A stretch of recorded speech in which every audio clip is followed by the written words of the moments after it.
அடுத்தவன இன்னைக்கு பேசிட்டு இருக்கிறேன்.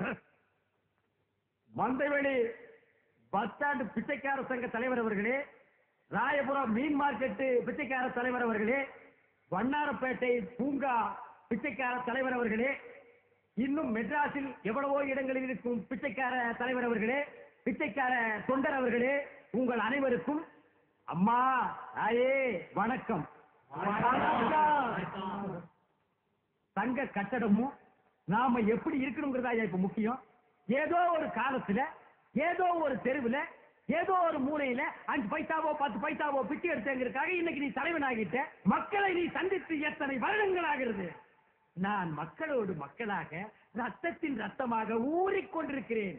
என்ன கேளுங்கள், என்ன செய்ய வேண்டும் என்று நான் உங்களுக்கு சொல்லுகிறேன். சொல்லுங்க தலைவா. Yes coming. 10 தெருவுக்கு மேல ஒருத்தன் பிச்சை எடுத்தான்னா அவனுக்கு வேற எந்த ஏரியாவுமே கொடுக்காதீங்க.